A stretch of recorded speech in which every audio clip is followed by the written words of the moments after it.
তাহলে এটা বিয়াদবি হয়ে যায়। তাহলে কায়নাতের মালিক, মাথার থেকে পায়ের পর্যন্ত চালানোওয়ালা, আমার বডিটা চালানোওয়ালা, আমাকে নিঃশ্বাস দেনেওয়ালা, আমাকে দেখানোওয়ালা, আমার খাবার হজম করনেওয়ালা মালিক আমার 5 বেলা আমার মুয়াজ্জিনের মাধ্যমে ডাকে, আর আমি কই পরে আমি এখন সময় নেই, আমার দোকানদারি আগে। তাহলে আমার মতো বিয়াদব আর কিনা আছে? এই জন্য বেয়াদব, বেনামাজি হলো সবচেয়ে বড় মূর্খ, জাহেল, অজ্ঞ এবং বেয়াদব। نحمده ونستعينه ونستغفره ونؤمن به ونتوكل عليه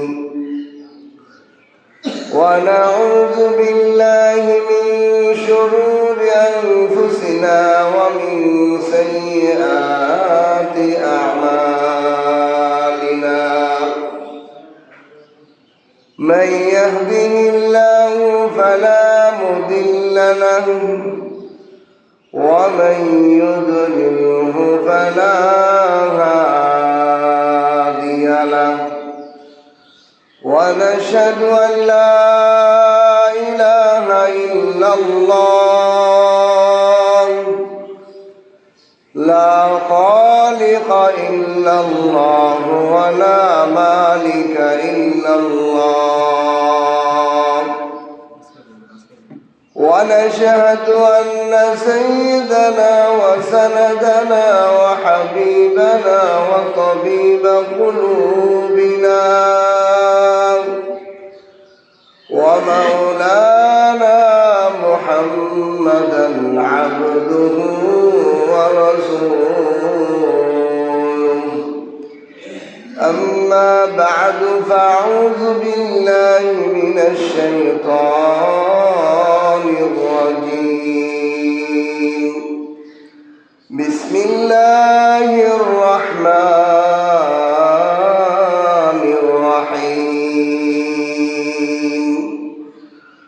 ولا تموتن إلا وأنتم مسلمون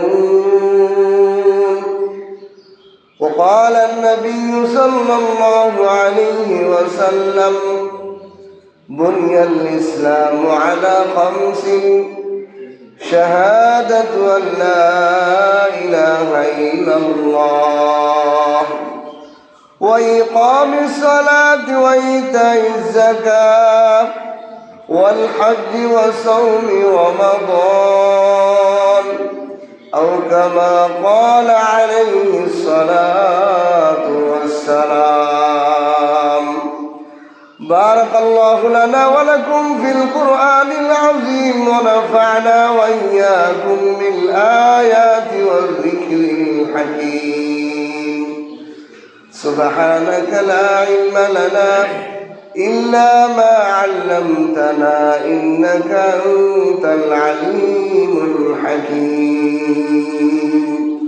ربي زدني علما ربي زدني علما رب اشرح لي صدري ويسر لي أمري واحلل عقدة من لساني يفقهوا قولي.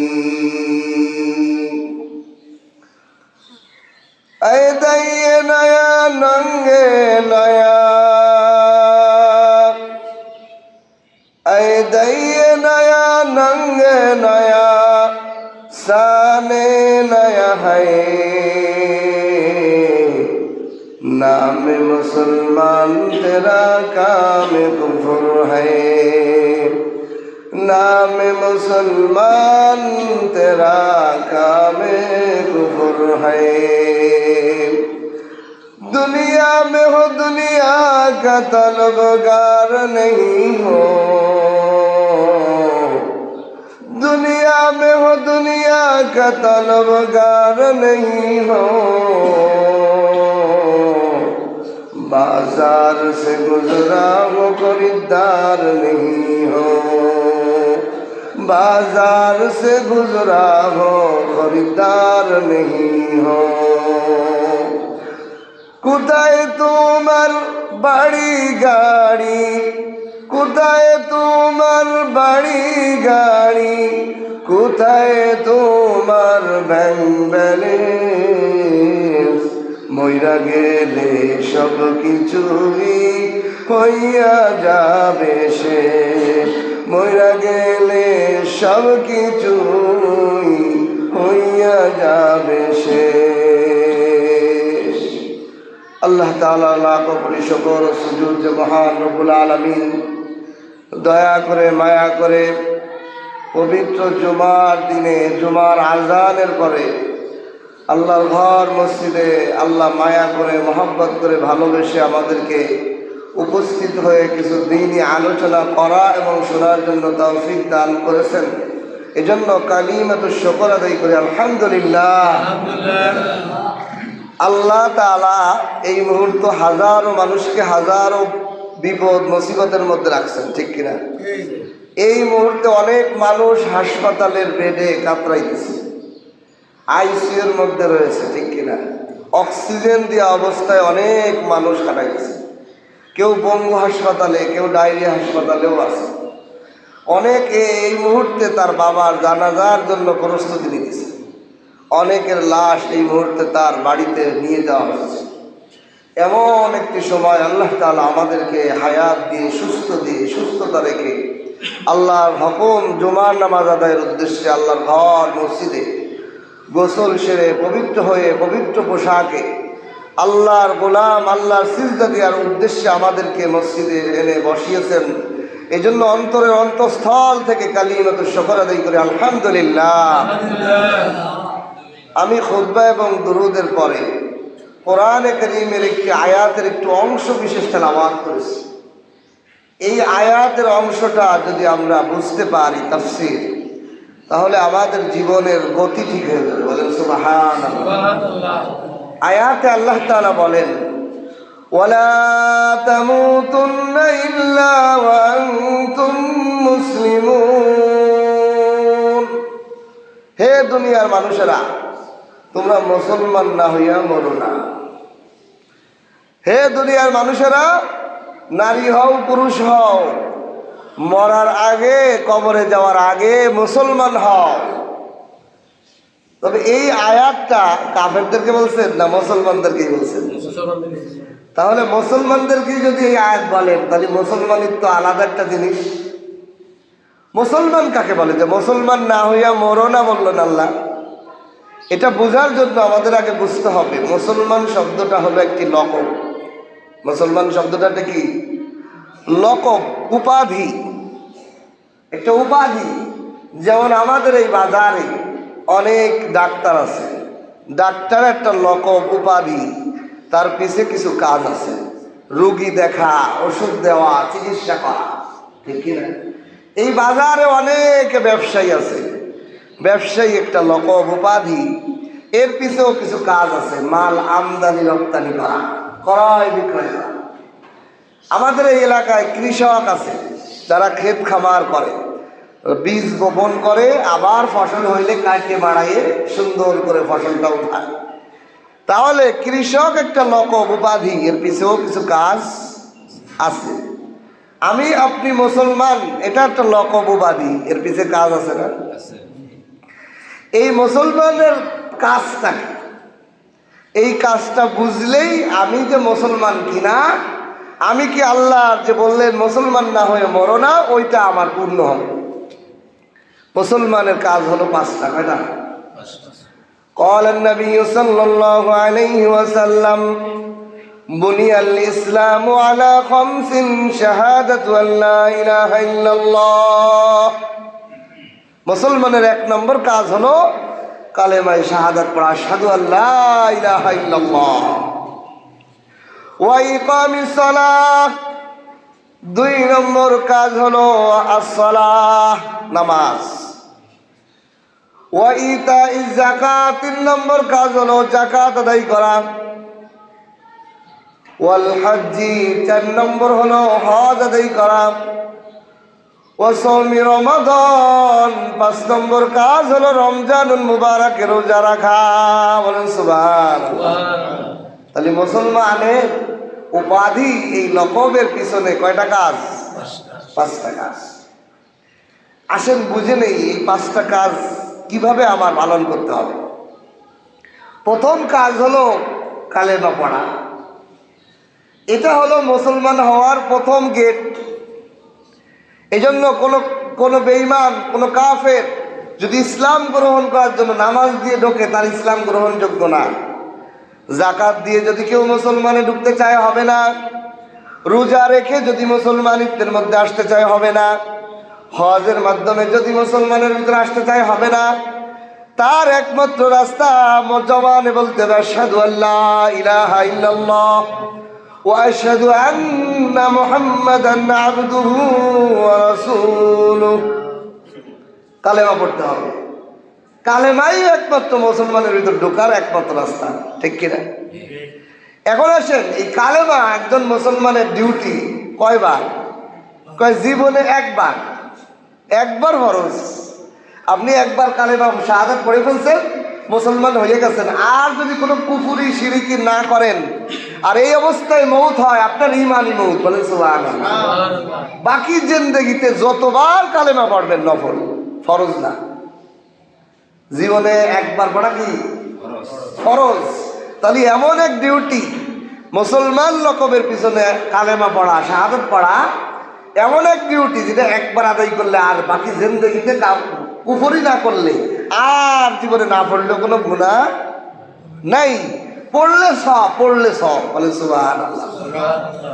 হামা দুনিয়া ওয়া মা ফিহা সে বেতার ইয়ালফাজ ইমারাতুকুম হাসারাম। আল্লাহ তাআলা এই কালেমাকে এত দামি বানিয়েছেন, এই পুরো পৃথিবী আল্লাহ তাআলা এটার ফাউন্ডেশন বানিয়েছেন এই কালেমা, বলেন সুবহানাল্লাহ। যতদিন পর্যন্ত এই পৃথিবীতে কালেমা পড়নেওয়ালা একটা লোক থাকবে, অতদিন পর্যন্ত এই পৃথিবীর কিয়ামত হবে না। সুবহানাল্লাহ। এই জন্য কবি বলেন হামা দুনিয়া ওয়া মা ফিহা সে বেতার ইয়ালফাজ ইমারাতুকুম হাসারাম। এই আলফাজটা পুরা দুনিয়ার আখিরাতের সবচেয়ে দামি আলফাজ, বাক্য। এবং এই বাক্যটা পৃথিবীকে স্থির রাখার ফাউন্ডেশন, পিলার হলো এটা। লা ইলাহা ইল্লাল্লাহ মুহাম্মাদুর রাসূলুল্লাহ। অথচ আমরা মুসলমানরা সারাদিনে একবার কালেমা পড়ি। কালেমা হলো আল্লাহর সাথে আই লাভ ইউ বলা।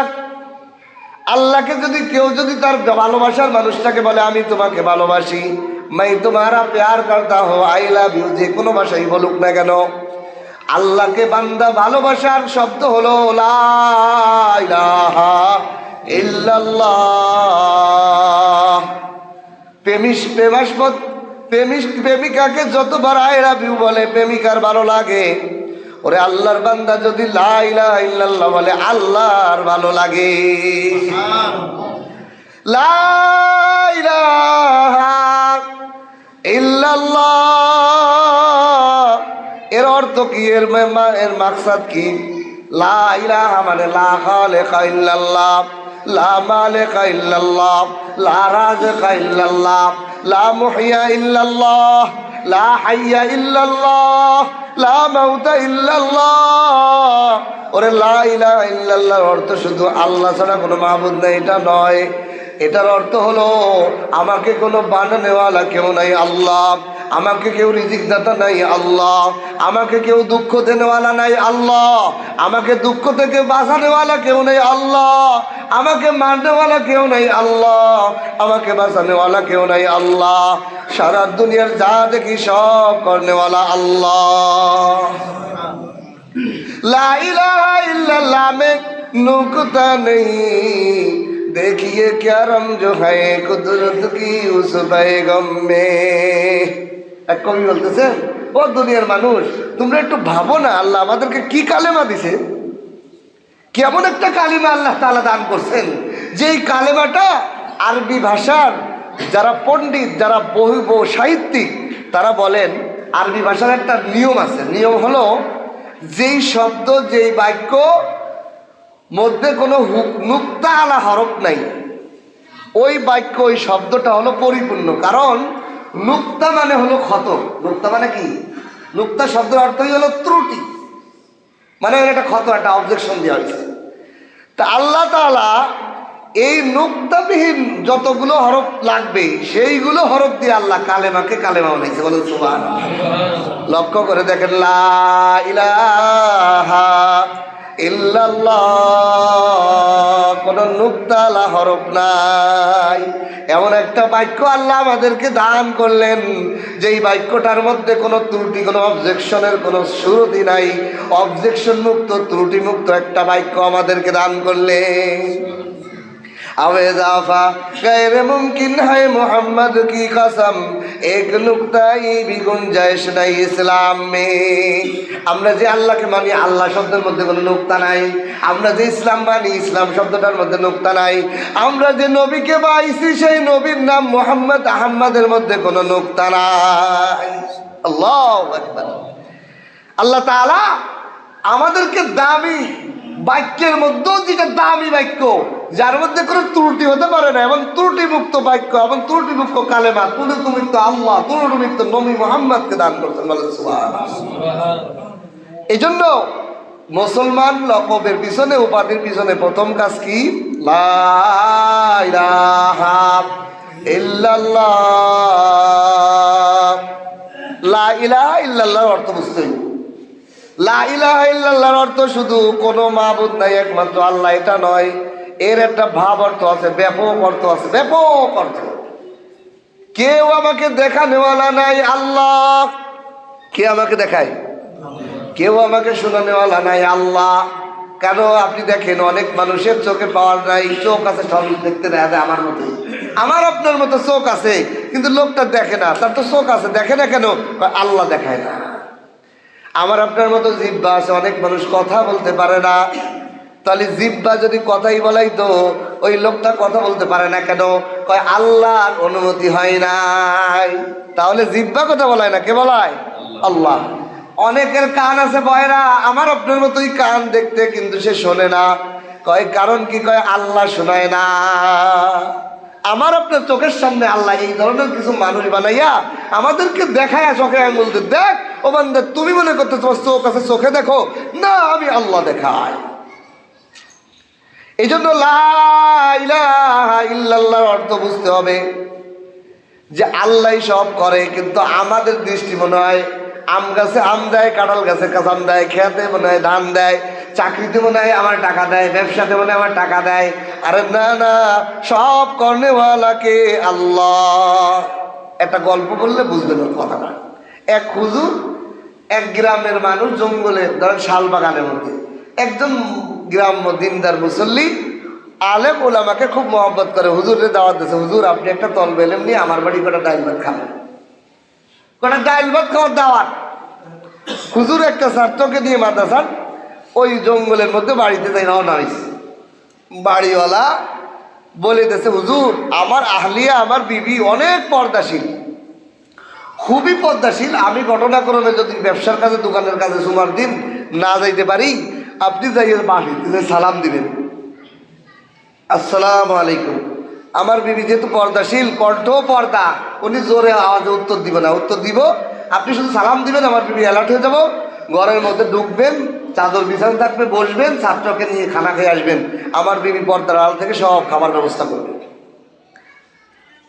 বাড়িওয়ালা এই কথা জানাই দিছে। জানাই দেওয়ার পর হুজুর একটা ছাত্র তলবে এলেমকে নিয়ে ওই বাড়িতে গেছে, সালাম দিছে। জঙ্গলের মধ্যে বাড়ি, চারপাশে কোনো বাড়িঘর নাই। আর হুজুর যখন ছাত্রটা নিয়ে ওই বাড়িতে দিয়ে সালাম দিছে, কোনো আওয়াজ নাই।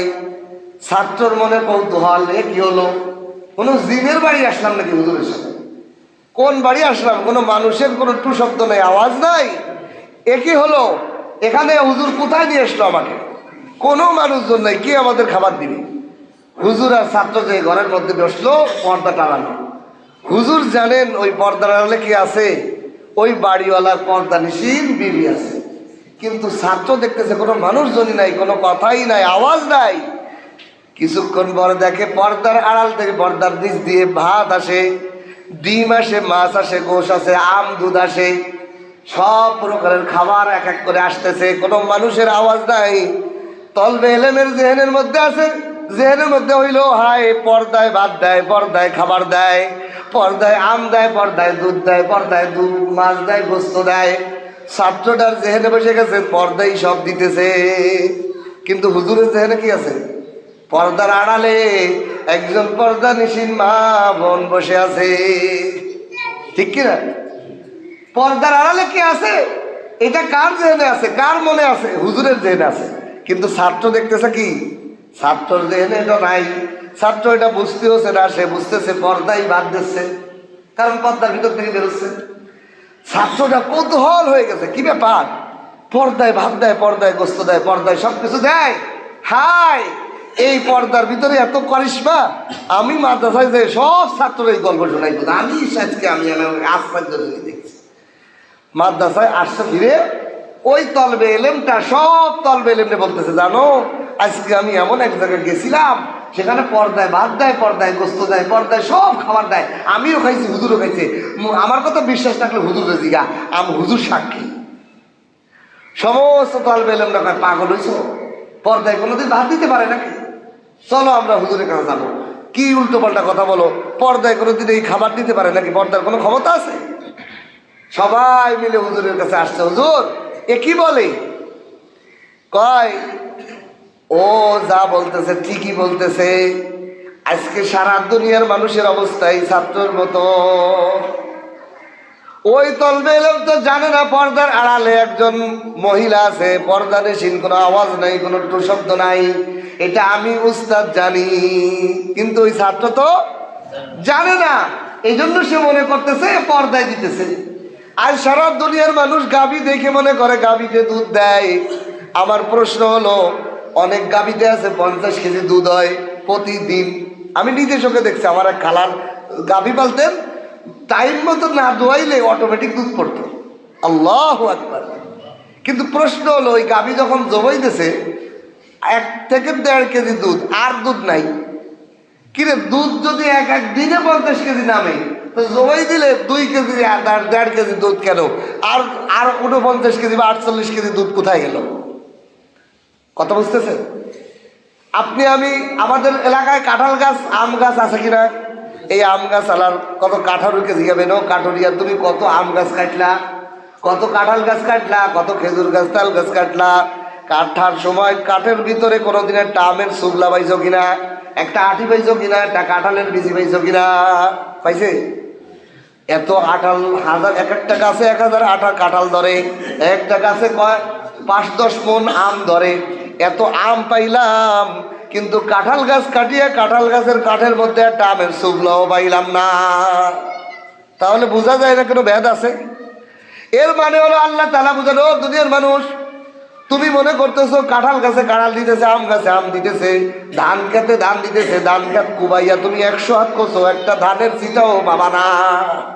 পাওয়া যায়? আপনারা অনেক কৃষক আছেন না এখানে, ধান খেত চাষ করেন না, শাকসবজি চাষ করেন না, তো মাটি খুঁজলে কি কোনো শাকসবজি, ধান সরিষা পাওয়া যায়? তাহলে বুঝতে হবে, এই যে আমি যে দানাটা দিলাম ওটা তো পয়সাই গেছিল, আর মাটি খুঁজে যেহেতু ধান পাওয়াই যায় না, তাহলে বুঝতে হবে এই ধান ক্ষেতটা হলো পর্দা। এই পর্দার আড়াল থেকে কে ধান দেন? আল্লাহ। কে দেন? কাঁঠাল গাছ হলো পর্দা। ওই পর্দার আড়ালে বসে আমার রব্বুল আলামিন আল্লাহ তাআলা আমাদেরকে কাঁঠাল দেন, রসালো কাঁঠাল দেন। ওই আম গাছের আড়ালে বসে আল্লাহ তাআলা মিষ্টি রসালো আম দেন। ওই আম আমি বান্দা খাই, আর আম গাছের প্রশংসা করি, নাউজুবিল্লাহ। আমি কপাল পোড়া, আমি আল্লাহর শুকর আদায় করতে পারি না, আলহামদুলিল্লাহ বলতে পারি না, আল্লাহর কৃতজ্ঞতা প্রকাশ করি না। আমি বলি আম গাছে না এবার ভালো আম, মিঠা আম হয়েছে রে, আম গাছের প্রশংসা। লা ইলাহা ইল্লাল্লাহর অর্থ হলো এটাই, লা ইলাহা ইল্লাল্লাহ। আরে 2 চোখে যা দেখতেছি সব ভুল দেখতেছি, আল্লাহ সব কিছু করতেছে। শজার মে হজার মে तेरे रंग बू है, जिधर देखता हो उधर तू है। আল্লাহ বলি বলেন, ও দুনিয়ার মানুষ, আমি পাথরের দিকে তাকাই আর গাছের দিকে তাকাই, সব জায়গা আমি আল্লাহর কুদরত দেখি। আমি তো আল্লাহর দেখি এখানে। তুমি তো দেখো যে আম গাছে আম দিতেছে, আমি এখানে খেয়াল করে দেখি ওই আম গাছের কোনো এক পয়সাও ক্ষমতা নাই আম দেওয়ার। ওই আম গাছ হলো পর্দা, ওই পর্দার আড়ালে বসে আমার আল্লাহ কুদরতি ভাবে আমাকে আম দিতেছে। লা ইলাহা ইল্লাল্লাহ में नुक्ता नहीं देखिए क्या रम जो है कुदरत की उस पैगम में। এই জন্য মুসলমানের এক নম্বর কাজ হলো লা ইলাহা ইল্লাল্লাহ বলা, একবার পড়া ফরজ। বাকি জিন্দেগি যত পড়বেন তত সব, তত আল্লাহর সাথে মহব্বত হবে, যত পড়বেন তত মহব্বত হবে। 2 নম্বর ডিউটি হলো নামাজ। নামাজের আলোচনা পরে আনতেছি। 3 নম্বর ডিউটি হলো রমজানের রোজা রাখা। এইটা 11 মাস পরে 1 মাস, 12 মাসে কয় মাস? 1 মাস ডিউটি। তাহলে ডিউটি আপনাকে দেওয়া হয়েছে, কিন্তু পুরা বছর না, শুধু 1 মাস ডিউটি করলে বাকি মাস আপনার রিটার্ন, মানে অবসর। তাহলে রমজান মাস এমন একটা রোজা দিলেন, এমন একটা দায়িত্ব আমাকে মুসলমান উপাধির পিছনে দিলেন। 1 নম্বর ডিউটি দিলেন কালেমা পড়া, এটা একবার পড়লেই ডিউটি শেষ জিন্দেগিতে। 2 নম্বর ডিউটি আমার রমজানের রোজা দিলেন, তাও মাসে একবার, পুরা বছরে 1 মাস শুধু, আর 11 মাস এই ডিউটি নাই। তাহলে আজকে দিনটা আমার মুসলমান লকবের পিছনে এই 2টা কাজ নাই, কারণ আমরা সবাই কলেমা পড়ছি না। আমরা আজকে কোনো রোজা ফরজ, আজকে রোজা ফরজও না, তাহলে 2টা ডিউটি আজকের মধ্যে নাই আমার কাছে। 3 নম্বর এবং 4 নম্বর হলো জাকাত এবং হজ। জাকাত এবং হজ এই দুটোটা ডিউটি মুসলমান লকবের পিছনে, উপাধির পিছনে এই 2টা ডিউটি কাদের উপর? যাদের মাল আছে। যাদের মাল নাই নিসাব পরিমাণ, তাদের জিন্দেগিতেও এটা ফরজ না। একজন মানুষের 80,000 টাকার মতো 52.5 ভরি রূপার মূল্য পরিমাণ সম্পদ, 4 প্রকার সম্পদ। কয় প্রকার? স্বর্ণ, রূপা, নগদ টাকা, ব্যবসায়িক মালামাল। এই 4 প্রকারের মালের সমষ্টি যদি 52.5 ভরি রূপা পরিমাণ হয় এবং একটা বছরের শেষ এবং শুরুতে পাওয়া যায়, তাহলে ওই লোকটার উপর বছরে একবার জাকাত আদায় করা ফরজ। আর যার পর হজ ফরজ হয় কার উপর? মক্কায় যাওয়া আসা আর পরিবারের খরচ, এই পরিমাণ সম্পদ যদি হয় বর্তমানে 6 লাখ টাকার মতো, 5.5 লাখ টাকা ধরেন তার হজ করতে লাগবে, আর 50,000 টাকা তার 40 দিন তার বিভিন্ন বাচ্চা ফ্যামিলি চালাবে। 6 লাখ টাকার মতো সম্পদ যদি কারো মুসলমান নারী পুরুষের উপর থাকে, তার জিন্দেগিতে পুরা জীবনে একবার হজ করা ফরজ। পুরা জীবনে একবার হজ করা ফরজ। তাহলে সম্পদ থাকলে বছরে একবার জাকাত, আর সম্পদ থাকলে নেশাব পরিমাণ জীবনে একবার হজ ফরজ। তাহলে এই 2টা তো আমাদের আজকে নাই। আজকে কি কারো উপর জাকাত ফরজ হবে? কারণ বছরের শেষে একবার হবে। আবার হজ ফরজ হলে জিন্দেগিতে একবার ফরজ হবে। তাহলে আজকে দিনের মধ্যে হজও ফরজ নাই, জাকাতও ফরজ নেই। তাহলে একজন মুসলমানের, মুসলমান উপাধির পিছনে কাজটা কি? একটাই কাজ, নামাজ। একটাই কাজ কি? নামাজ। এখন আসেন, এই নামাজটাকে আল্লাহ তাআলা আমাদের উপর আফজালুল ইবাদত, সর্বশ্রেষ্ঠ ইবাদত হল নামাজ। আল্লাহ তাআলা আমাদেরকে যে নামাজ ফরজ করছেন, শুধু নামাজটাকে নামাজ বানাইছেন না, নামাজের মধ্যে বাকি 4টা রকমও ঢুকাই দিয়েছেন। নামাজের মধ্যে কালেমা আছে, নামাজের মধ্যে হজ আছে, নামাজের মধ্যে যাকাত আছে, নামাজের মধ্যে রোজা আছে। কেমনে? একটু খেয়াল করেন। আমরা কমসে কম নামাজ কি 1 রাকাত পড়া যায় না? 2 রাকাত লাগে। 2 রাকাত নামাজ যদি আমরা পড়তে যাই, তাহলে শেষ বইটাকে কি পড়তে হয়? তাশাহুদ পড়তে হয় না? আত্তাহিয়াতু পড়তে হয় কিনা? এই আত্তাহিয়াতুর মধ্যে আমরা একটা শেষের দিকে কি পড়ি? আশহাদু আল্লা ইলাহা ইল্লাল্লাহ ওয়া আশহাদু আন্না মুহাম্মাদান আবদুহু ওয়া রাসূলুহু। আল্লাহু আকবার বলেন। আল্লাহ তাআলা নামাজ কেমন ভাবে সাজাইছেন? একজন নামাজি ব্যক্তি প্রতিদিন 2 রাকাত, 2 রাকাতের পরে শেষ বইটাকে প্রতিদিন কালেমা পড়নেওয়ালা, নামাজ পড়নেওয়ালা, কালেমা পড়নেওয়ালা নামাজি ব্যক্তি যদি সারাদিনে লা ইলাহা ইল্লাল্লাহ বলতে ভুলেও যায়, কিন্তু নামাজ পড়ার কারণে সে প্রতিদিন অনেকবার লা ইলাহা ইল্লাল্লাহ বলে। আল্লাহ নামাজকে এমন ভাবে সাজাইছে যে নামাজ পড়নেওয়ালা ইসলামের সমস্ত রকম আদায় করনেওয়ালা। যদিও আজকে দিনের মধ্যে আমার কলেমা ফরজ নয়, কিন্তু আল্লাহ কয় যে নামাজ পড়বো তার অটোমেটিক কলেমা পড়া হয়ে যাবে, কারণ তাসাও পড়াই লাগবে। বুঝতেছেন আমার কথা? এই জন্য আমরা বলি, আল্লাহ রসুলও বলছে, ও মুসলমান, নামাজ নামাজ নামাজ। আমার নবী মৃত্যুর আগ পর্যন্ত যখন মারা যাচ্ছেন তাও বলছে, উম্মত ইয়া উম্মত ইয়া সালাত সালাত সালাত। তুই যদি নামাজ পড়ি তোর জবানে মৃত্যুর সময় অটোমেটিক কালেমা জারি হইয়া যাবে। এই জন্য নামাজের মধ্যে কালেমাও আছে। এইবার আসেন নামাজের মধ্যে রোজা আছে কেমনে? তাই রোজা কারে বলে? রোজা বলা হয় খানা পিনা স্ত্রী সহবাস থেকে বিরত থাকার নাম। খানা পিনা স্ত্রী সহবাস থেকে বিরত থাকার নাম কি? রমজানের রোজা, সিয়াম সাধনা। এখন আসেন আমাদের সমাজে যারা নামাজ পড়ে, তাকবীরে তাহরিমা দিয়ে 2 রাকাত নামাজে আপনি দাঁড়াইলেন, সালাম পর্যন্ত আপনি কোনো কিছু খান। আপনাদের এই কড্ডা এলাকার মানুষ কেউ নামাজে বাইরে পান খায়? নামাজে দাঁড়ায় পানি খায়? নামাজে দাঁড়ায় কেউ স্ত্রী সহবাস করে? বরং যখনই তাকবীরে তাহরিমা দেয়, সালাম পর্যন্ত সব খাওয়া দাওয়া কথাবার্তা সব বন্ধ হইয়া যায়। আল্লাহর নবী বলেন, ও দুনিয়ার মানুষ, নামাজি ব্যক্তির আল্লাহু আকবার থেকে সালাম পর্যন্ত রোজাদারের গুণে গুণান্বিত হইয়া যায়। সুবহানাল্লাহ। যে নামাজ পড়ে সে নামাজের মুহূর্তটুক রোজাদারের গুণে গুণান্বিত হইয়া যায়। এই জন্য সে খায়ও না, পানও করে না, সে কোনো স্ত্রীও সহবাস করে না, ওই টাইমটুক সে রোজাদারের হালতে থাকে। এই জন্য নামাজ হলো এমন ইবাদত, এর মধ্যে রোজার গুণও আছে। নামাজ এমন ইবাদতের মধ্যে যাকাতের গুণ আছে। কয় যাকাত মানে হলো মালকে পবিত্র করা। যাকাত মানে মালকে পবিত্র করা। আল্লাহ নিজেই বলেন নামাজ কি কয়, ইন্নাস সালাতা তানহা আনিল ফাহশাই ওয়াল মুনকার।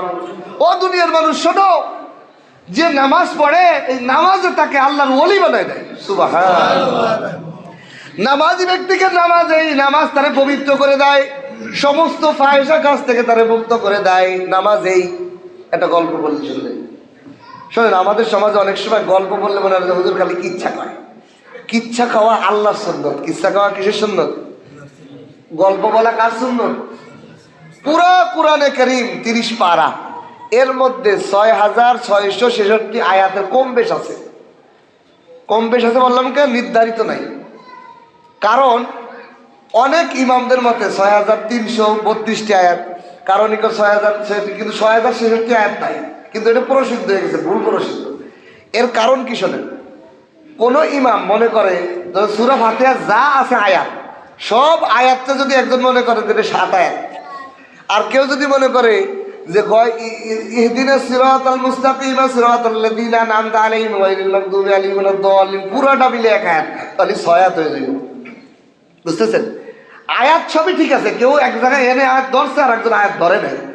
2 আয়াতকে কেউ মনে করছে 1 আয়াত, তাহলে কয় আয়াত হয়ে গেল? 6 আয়াত হয়ে গেল না? কথাটা বুঝতেছেন? কোরআনে কারিমে সূরা ফাতিহার যতটুকু A to Z যেটা আছে, এটার আয়াত তো লাগাইছে ইমামরা। আয়াতের সংখ্যা কে লাগাইছে? ইমামরা লাগাইছে না? 1 নম্বর আয়াত, 2 নম্বর আয়াত। এখন কোন ইমাম বলছেন এই জায়গায় আয়াত শেষ না, বরং এই দ্বিতীয় আয়াত থেকে ওই 2 নম্বর আয়াত পর্যন্ত একটা আয়াত, তাহলে আয়াতটা কমে গেল না? এই জন্য মতনৈক্য হয়ে গেছে যে কোরআনের আয়াতের সংখ্যা নির্দিষ্ট নাই। কিন্তু এটা কোরআনের কোনো অসুবিধা নাই, এটা কোরআনের মুজিজা, এটা কোরআনের ক্যাডি। যে এর কোনো মতনৈক্য, মানে একজন মনে করছে যে এই 2 আয়াত মিলে 1 আয়াত, ধরেন আলহামদুলিল্লাহ রাব্বিল আলামিন একটা আয়াত, আর রহমানির রহিম একটা আয়াত। এখন কোন ইমাম বলছে না আলহামদুলিল্লাহ রাব্বিল আলামিন আর রহমানির রহিম পর্যন্ত যে একটা আয়াত, তাহলে সূরা ফাতিহার কয় আয়াত হয়ে যাবে? 6টা হয়ে যাবে না? কথা বুঝতে পারছেন? আয়াতের হরফ বা বাক্য কোনো বাদ পড়ে নাই, বাক্য সবই ঠিক আছে, কিন্তু কেউ 6টা ধরছে, কেউ 7টা ধরছে। এই জন্য আয়াতের সংখ্যা কি হয়? মতনৈক্য হয়।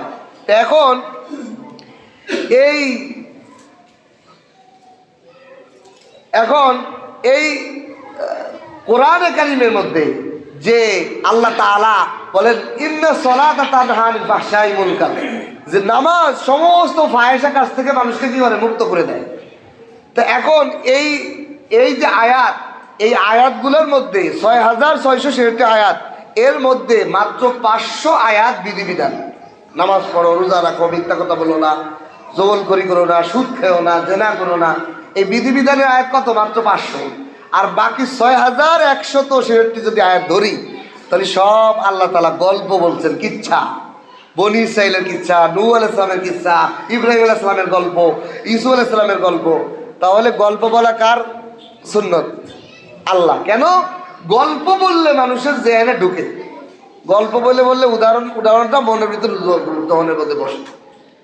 একটা গল্পের মাধ্যমে বাচ্চারে পড়াইলে বাচ্চার জেনে ওই বিষয়টা বসে যায়। এই জন্য আমি একটা গল্প বলতেছি যে আল্লাহ যে নামাজের মাধ্যমে মানুষকে পাক ও পবিত্র করে। এক রাজা আর এক রানী রাতের বেলা বসিয়া পরামর্শ করতেছে। কি পরামর্শ? যে আমাদের একমাত্র কন্যা, রাজকন্যা, এর তো বিবাহর উপযুক্ত হয়েছে, তা এর একটা বিবাহ দিতে হবে। আমাদের তো ধন সম্পদ অভাব নেই, আমরা তো বাচ্চা, আমাদের রাজ্যের কোটি কোটি সম্পদ, তাহলে আমাদের জন্য তো কোনো টাকা পয়সাওয়ালা ছেলে দরকার নেই, আমাদের জন্য ভালো একটা সন্তান, যুবরাজ দরকার, ভালো একটা ছেলে দরকার, যার কাছে আমার মেয়েকে দিয়ে আমরা তৃপ্তি পেতে পারি। রাজা আর রানী রাতের বেলা বসে পরামর্শ করতেছে। ঘটনাক্রমে ওই এলাকার একটা কাল্যচূড়া এক চোর ঘটনাক্রমে রাজার খাটের তলে ঢুকে বসে দিচ্ছে সিং খুশি। রাজা আর রানী যে পরামর্শ করতেছে, এটা ও খাটের তলে বসিয়ে বসে শুনতেছে। কি পরামর্শ করে? গোমা, এরপরে আমি ধনভাণ্ডার সব চুরি করব। এই চোর বসে বসে অপেক্ষায় দিচ্ছে। এর মধ্যে রাজা আর রানী পরামর্শ করতেছে। রানী কয়, রাজা মশাই, যা মানে আপনি কোনো কিছু ভাবছেন আপনার কন্যার জন্য? কি ধরনের ছেলে আপনি বাছাই করবেন? রাজা বলতেছে, রানী কোনো টেনশন করেন না, আমি একটা সিদ্ধান্ত নিয়েছি। ধন সম্পদের তো কোনো অভাব নাই, কিন্তু একটা ভালো ছেলে দরকার। এই জন্য আমি একটা বুদ্ধি আসছি। কি? আমার রাজ্যের মধ্যে যে বড় শাহী মসজিদ আছে, এই মসজিদে আমি লক্ষ্য করব কোন যুবকটা তাকবীর আউলার সাথে 40 দিন 5 ওয়াক্ত নামাজ ইমামের পিছে পড়ে, এই লোকটাকে তো রসুল সার্টিফিকেট দিয়েছে এর জাহান্নাম মুক্ত, এ মুনাফিক মুক্ত, এ জান্নাতি যুবক। এইরকম একটা যুবকের কাছে আমি কি দিয়ে দেবো? আমার মেয়েকে বিয়ে দিয়ে দেবো। বলেন সুবহানাল্লাহ।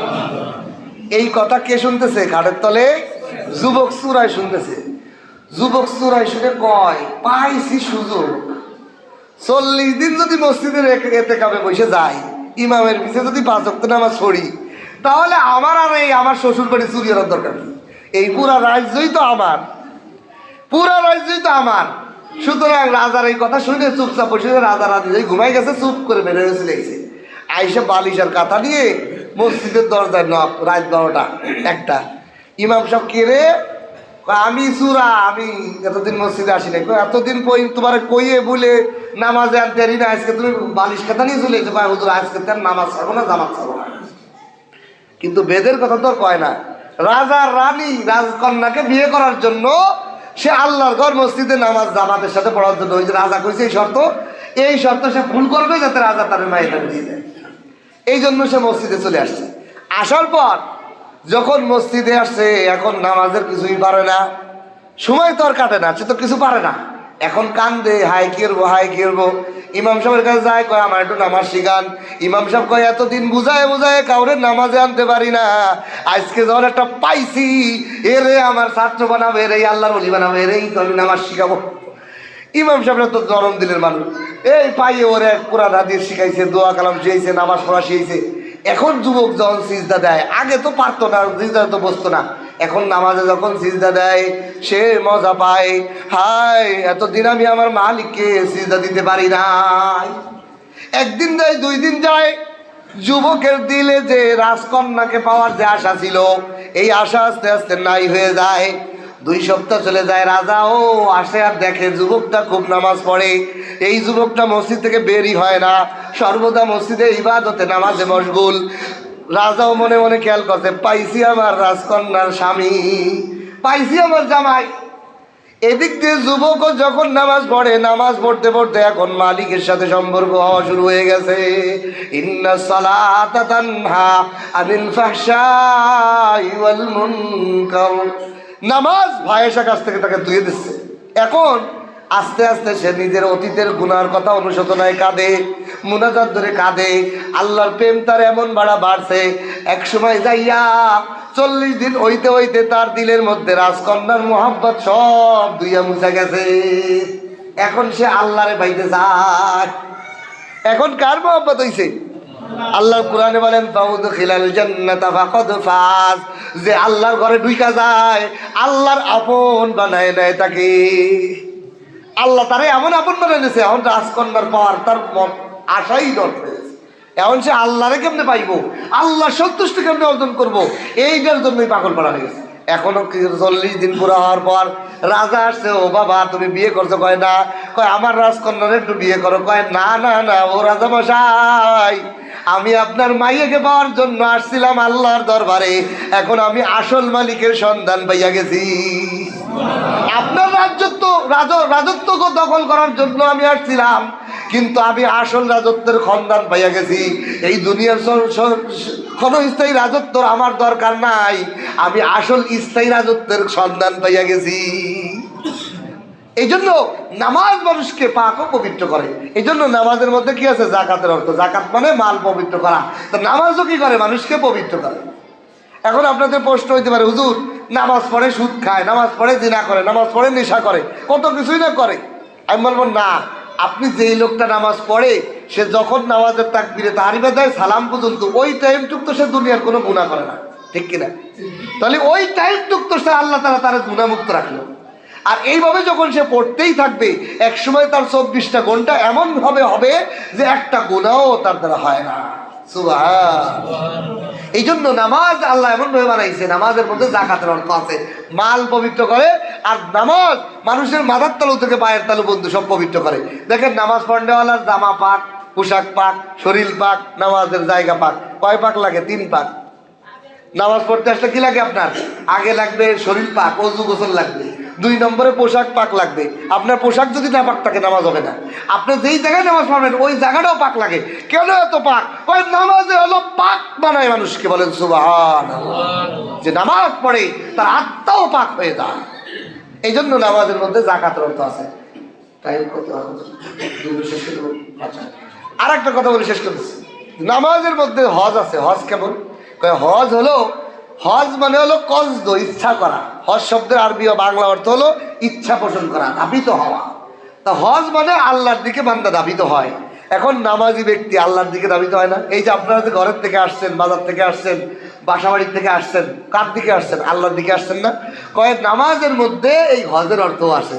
যে নামাজি সে নামাজের দিকে একটু ধাবিত হয়, আল্লাহর দিকে ধাবিত হয়। এই জন্য নামাজের মধ্যে আল্লাহ হজের অর্থ রাখছে। বলেন সুবহানাল্লাহ। এই জন্য যে নামাজ পড়ে ইসলামের 5টা রুকনই তার মধ্যে আছে। নামাজ পढ़नेवाला, कलेमा पढ़ने वाला, नमाज पढ़ने वाला, रोजा रखने वाला, नमाज पढ़ने वाला, जाकात देने वाला, नमाज पढ़ने वाला, हज करने वाला। এই জন্য আল্লাহ বলেন যে নামাজ পড়বে তার সাথে মালিকের সম্পর্ক হইয়া যাবে। এটাই হলো মুসলমানের লকব উপাধির মূল কাজ। এই জন্য একটা মানুষ যদি সারাদিনে 24টা ঘন্টার মধ্যে এক ওয়াক্ত নামাজও পড়ে না, তাহলে সে কি মুসলমান লকবের কাজ করছে? ধরেন একটা ব্যক্তি আপনাদের এই বাজারে অ্যাডভান্স দিয়েছে, একটা দোকান ভাড়া নিয়েছে, প্রতি মাসে 10,000 টাকা ভাড়া, কিন্তু সে মাল উঠায়ও না, বেচেও না। কয় আমি ব্যবসায়ী বাজারের। আপনারা কবেন এই লোকটার মাথা খারাপ হয়েছে, পাবনা নিয়ে যান। তুই দোকান নিছিস, ভাড়াও দিস, প্রতি মাসে তুমি ভাড়াও দাও, অ্যাডভান্স দিয়ে দোকান নিয়েছো, কিন্তু মাল উঠাও না, বেচেও না। তোমার ব্যবসায়ী হওয়ার জন্য 2টা কাজ আছে, বেচা, আমদানি রপ্তানি করা।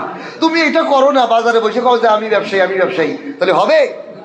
তাহলে এই লোকটা যেরকম বোকামি, যে মুসলমান দাবি করবে আর মুসলমানের কাজটা সে করবে না, সেও আরো বড় বোকামি, সেও আরো বড় বোকা। এই জন্য আল্লাহ রসুল বলেন আল ঈমান ওয়াল কুফর বাইনাহুমা আস-সালাত। নামাজ হলো ঈমান এবং কুফরের মধ্যে পার্থক্যকারী। বলেন সুবহানাল্লাহ। যে নামাজ পড়ে সে মুসলমান, যে নামাজ পড়ে না সে মুসলমান না। পারবো না ইনশাল্লাহ? আমরা আজকে থেকে নামাজ পড়তে পারবো তো ইনশাল্লাহ? এই বাজারের ব্যবসায়ী, বাজারে দোকান, বাজারে মসজিদ একটু আজিরা দিলে অসুবিধা কি? যে আল্লাহ খাওয়ায়, যে আল্লাহ চোখে জ্যোতি দেয়, যে আল্লাহ কথা বলায়, যে আল্লাহ আপনি হরেক রকমের খাবার খান, সব হজম করে কে? তাহলে আল্লাহ হজম করাইলো। আর আল্লাহ যখন ডাক দেয় আপনি আসেন না, হাইয়া আলাস সালাহ, হাইয়া আলাল ফালাহ, আপনি কোন দোকানদারি আগে? নাউজুবিল্লাহ বলেন। এই জন্য বেনামাজি হলো সবচেয়ে বড় মূর্খ, সবচেয়ে বড় বেয়াক্কল, সবচেয়ে বড় আহাম্মক, গাফেল। কারণ আপনার বাবা যদি আপনার ডাক দেয়, আপনি কোন আমি পারবো না এখন যাইতে, তাহলে আপনি বেয়াদব হয়ে যান না? আপনার শিক্ষক যদি আপনার ডাকে, আপনি যদি পরে আসবেন, এখন আসতে পারবো না, তাহলে এটা বেয়াদবি হয়ে যায়। তাহলে কায়নাতের মালিক মাথার থেকে পায়ের পর্যন্ত চালানেওয়ালা, আমার বডিটা চালানেওয়ালা, আমাকে নিঃশ্বাস দেনেওয়ালা, আমাকে দেখানোওয়ালা, আমার খাবার হজম করনেওয়ালা মালিক আমার 5 বেলা আমার মুয়াজ্জিনের মাধ্যমে ডাকে, আর আমি কই পরে আমি এখন সময় নেই, আমার দোকানদারি আগে। তাহলে আমার মতো বিয়াদব আর কিনা আছে? এই জন্য বেয়াদব বেনামাজি হলো সবচেয়ে বড় মূর্খ, জাহেল, অজ্ঞ এবং বেয়াদব। এই জন্য আমরা কেউ এই বেয়াদব হইতে চাই না, আদবলা হইতে চাই। আমরা আমার মালিকের গোলামি করবো ইনশাআল্লাহ, পারবো না?